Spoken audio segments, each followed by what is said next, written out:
Я Роберт Марголани, а меня там себе родине Грузии все знают. Робизон. Роберт это просто документы написано меня. Я родился в Грузии, Местийский район, село Кала. Всем известно, Сванети это горные места и царство башню.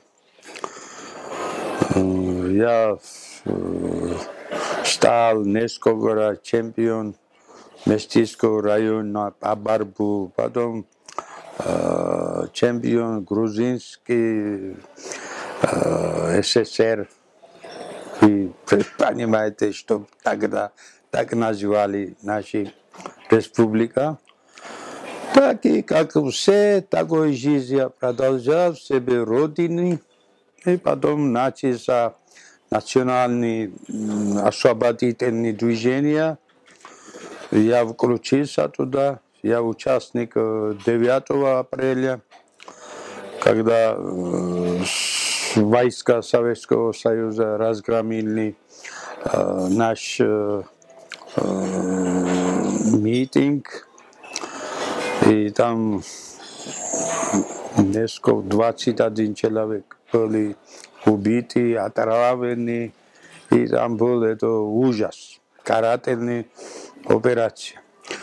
Больше дух поднялся меня, больше заинтересовался свободу мою республику. И я очень активно начал действовать, и это время познакомился с Ядагом Сахурдией, с Мераб Костави, которые они меня предлагали, чтобы быть у них в штабе, потому что они довольны были моим действием. И так и я попал в этом движении и оказался рядом с Ядагом Сахурдией. А мы, кто там близкие были около Зуяда, мы его называли отцом. Мы не говорили его ни имя, ничего, просто отец. В общем, ни один день, ни один час не пропустил. Я всегда был рядом с Зуядой Мераби. Так и зажглась война между братьями. 22 декабря начался шторм на правительственный дом. Наше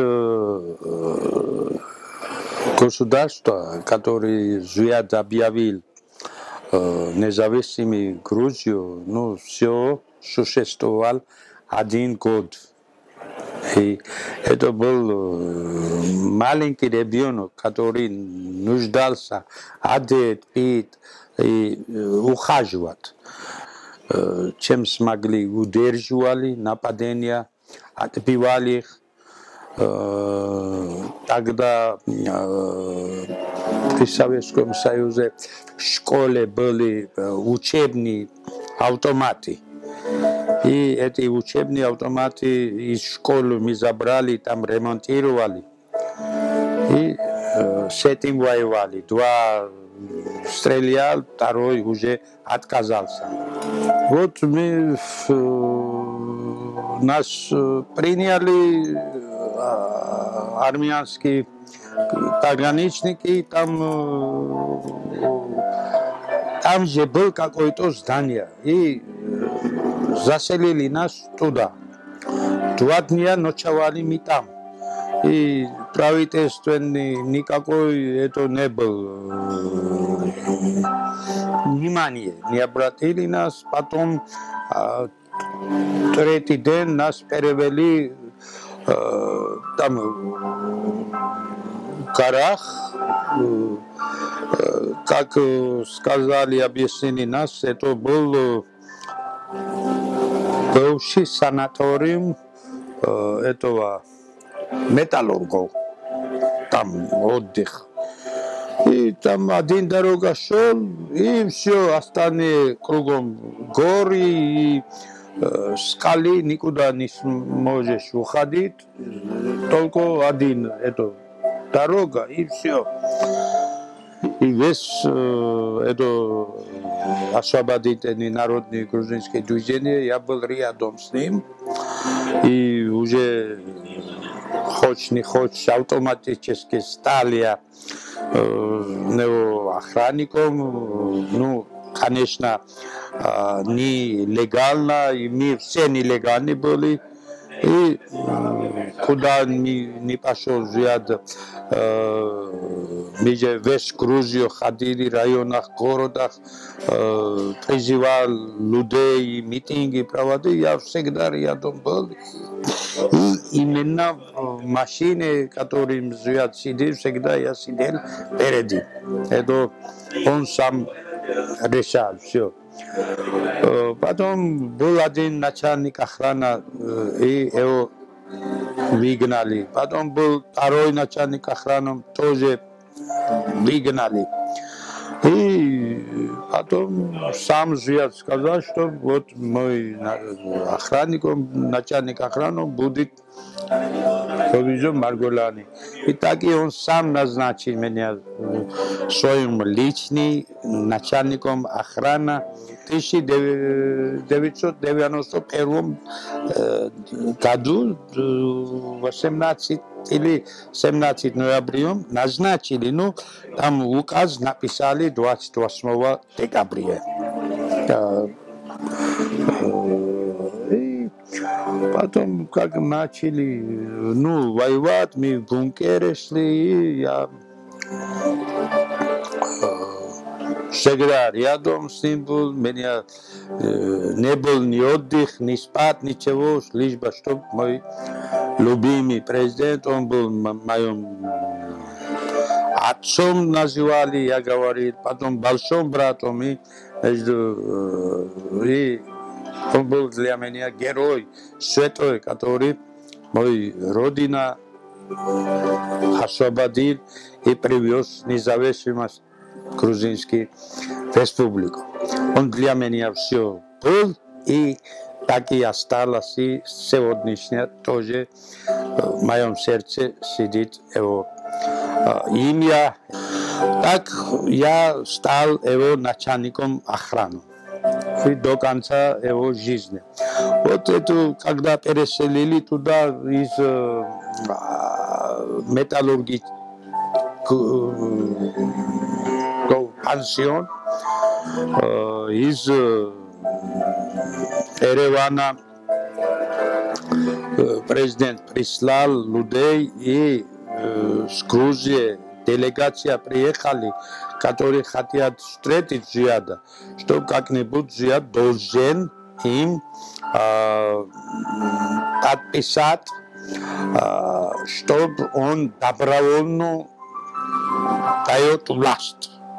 И он сознает это государственный переворот. И никакой против не имеет этого. Ну, это, конечно, Зияд на это Зияд не пошел.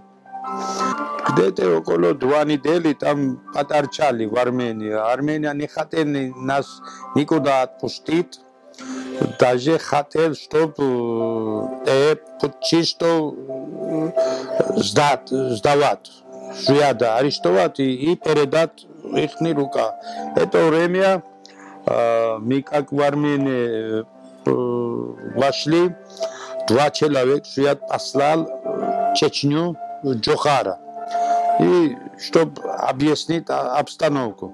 И через 2 недели Джохар прислал свои люди в Армению, которые начали, ну, это самое,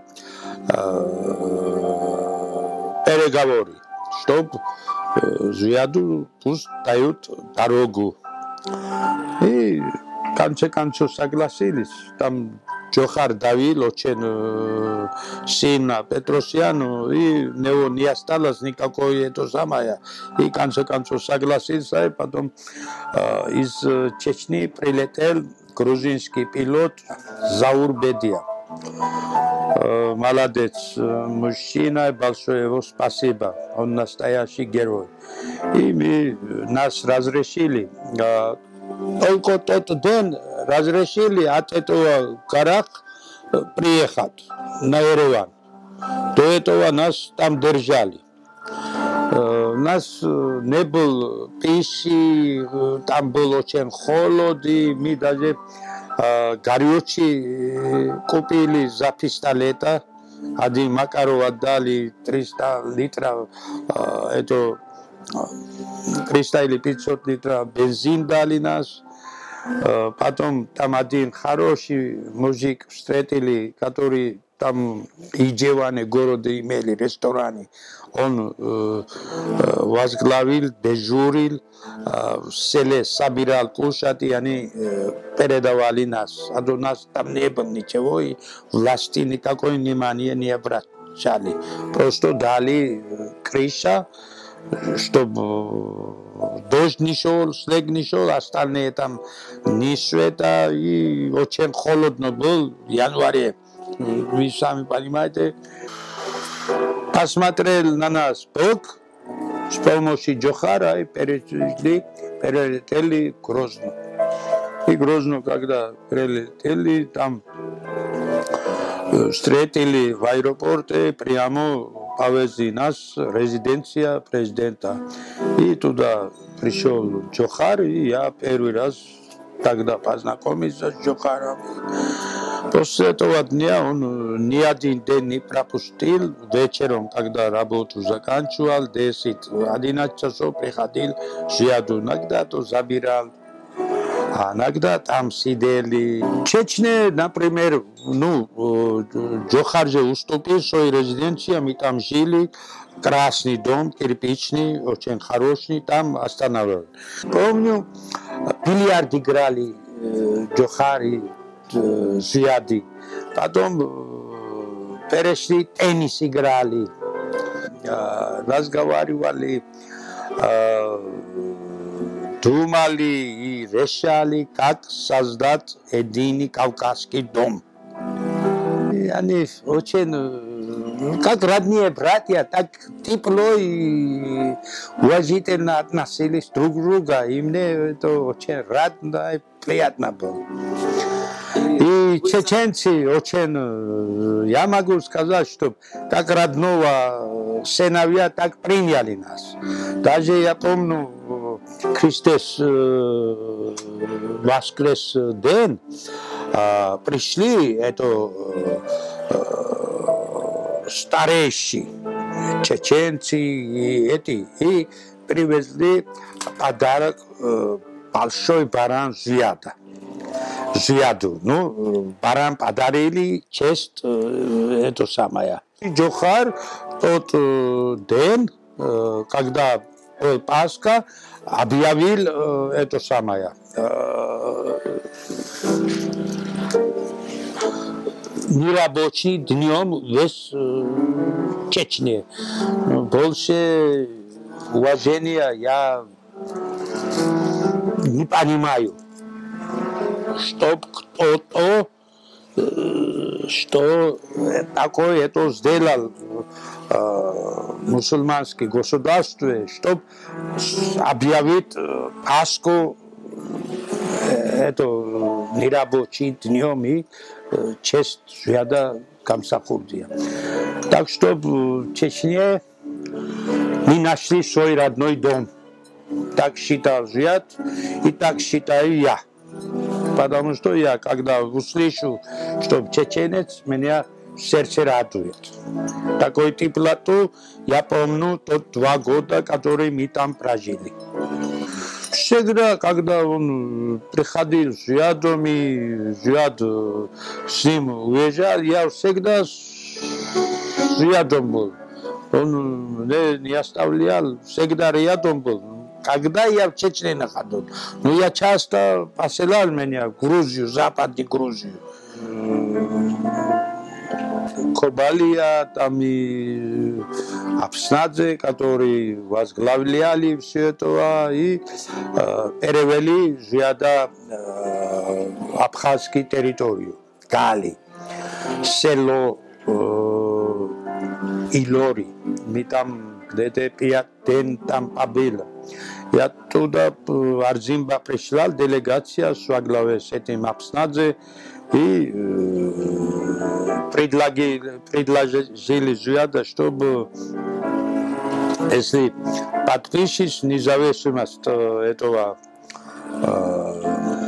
Абхазию, Жиада за 2 дня посадят Тбилиси как президента.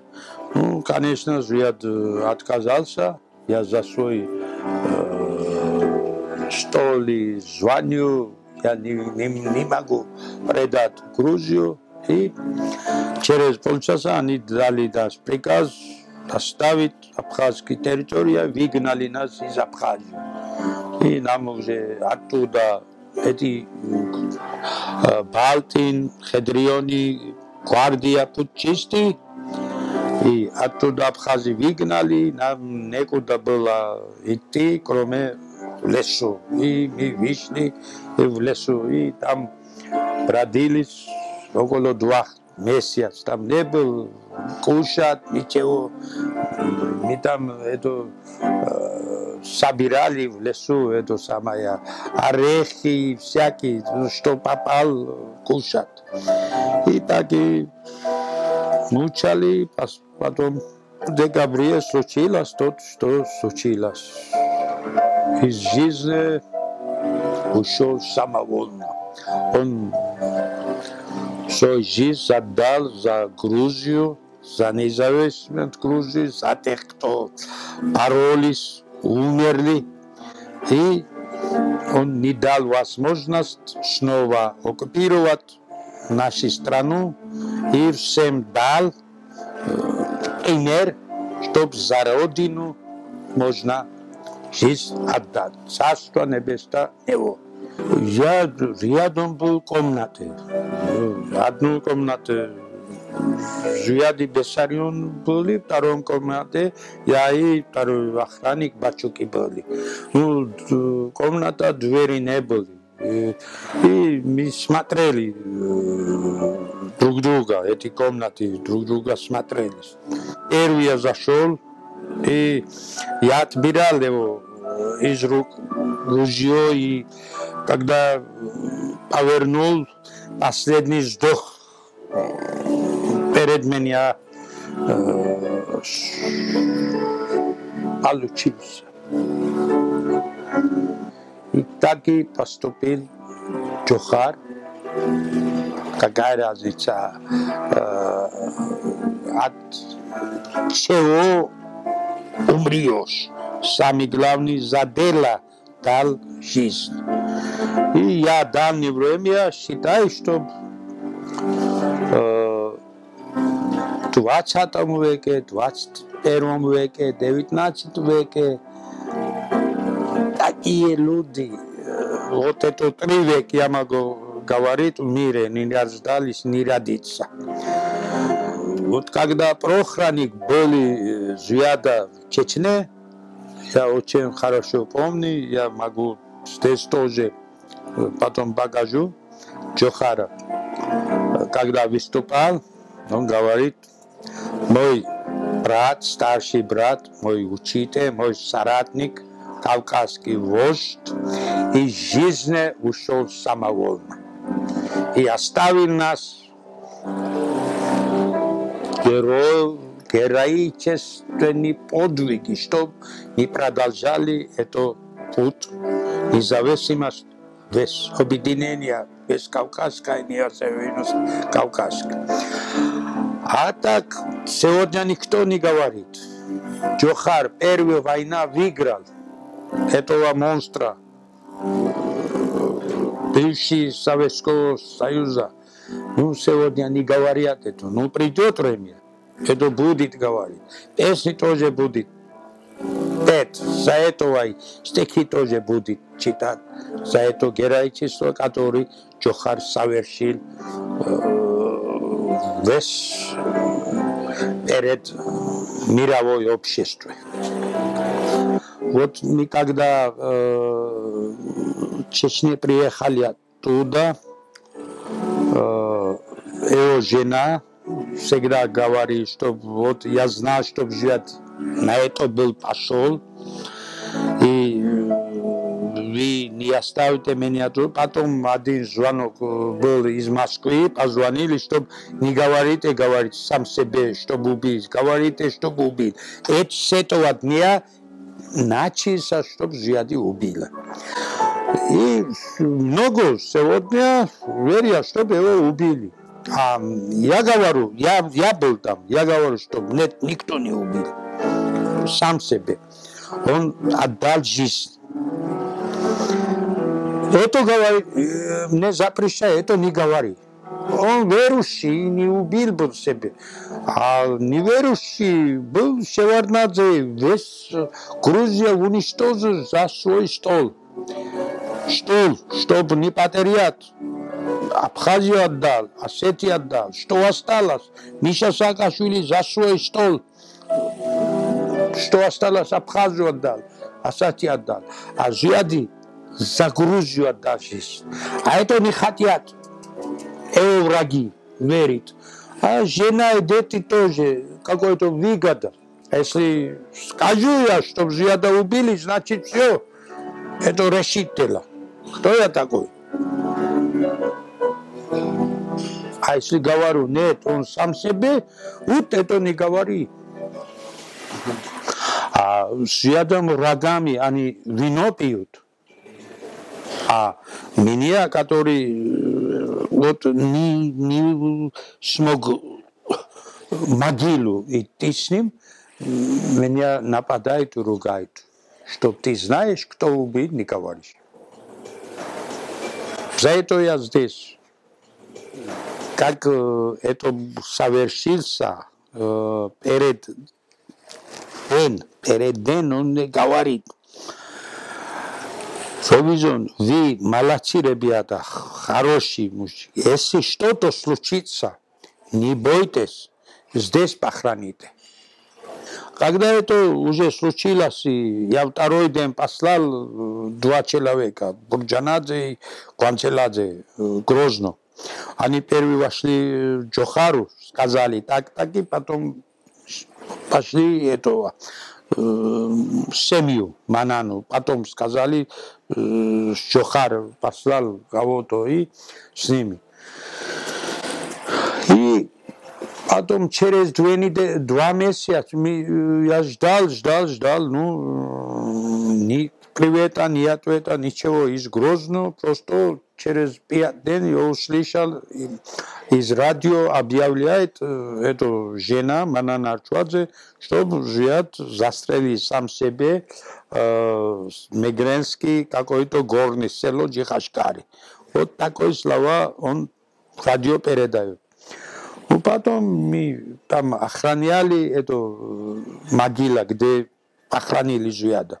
Мы второй день же похоронили, а потому что, если не похоронит, узнает власти и нас отберут. И Зияди ни живой, ни мертвый не хотел в их руках попасть.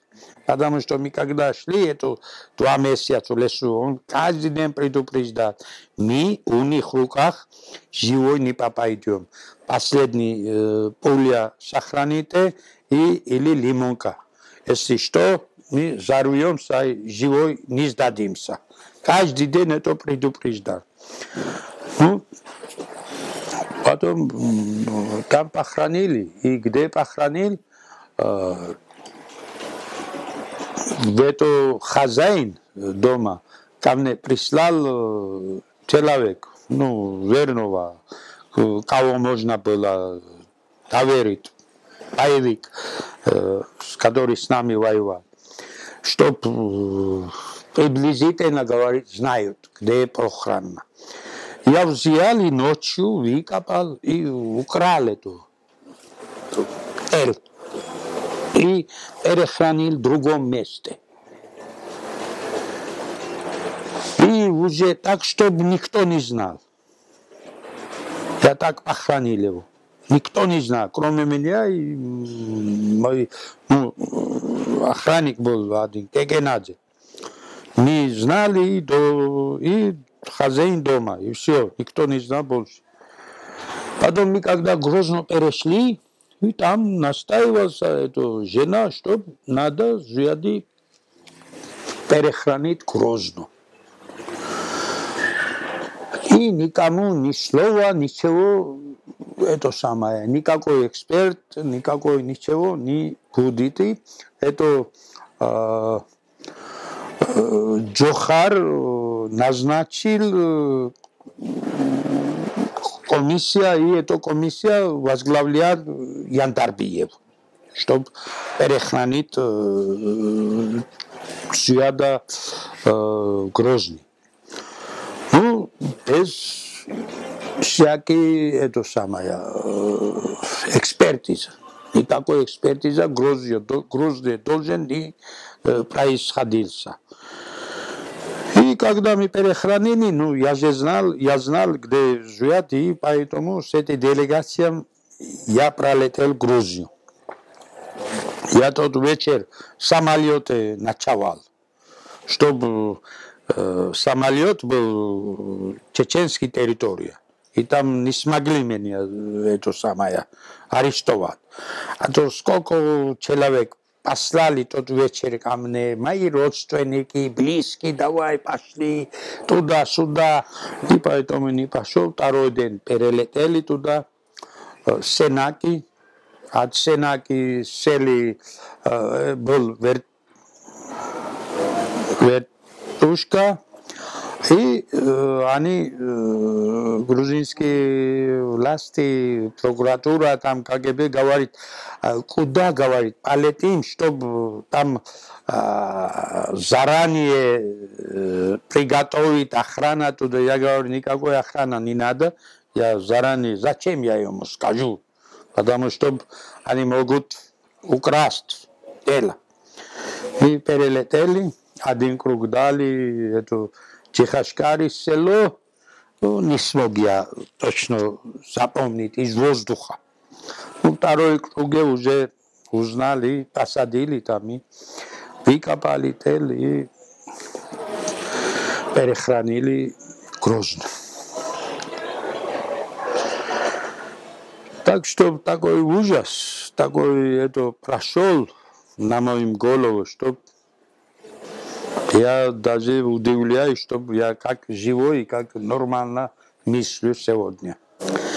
Вот когда его перехранили в Грузии, который существует, это телевизия и телевидение, они журналисты, все искали меня, чтобы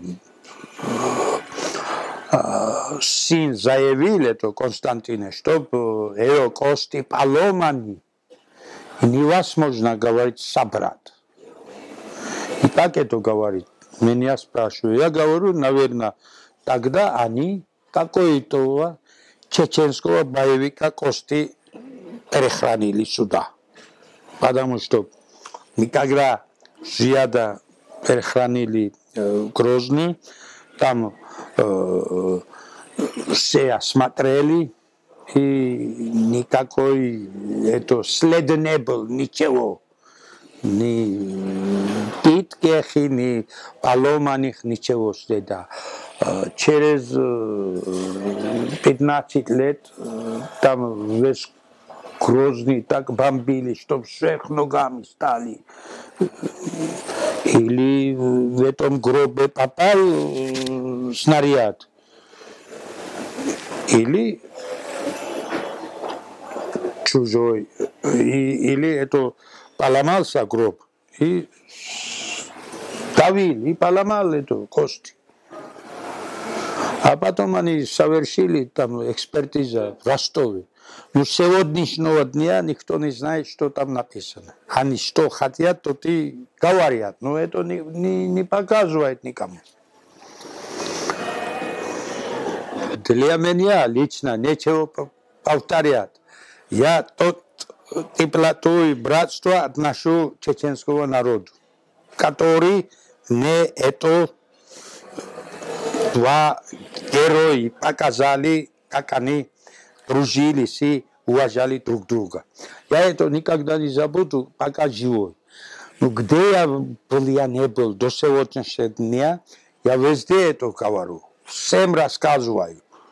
Тосты поднимаю. Я грузин и вино пить люблю, но без тоста я не пью. Когда тост поднимаю, один тост Бог, второй тост святый мой Джохар. Это всех призываю грузинов, чеченов, чтобы мы кавказцы, и нам надо держаться друг друга. А в Кавказе, дай Бог всем народов, ну,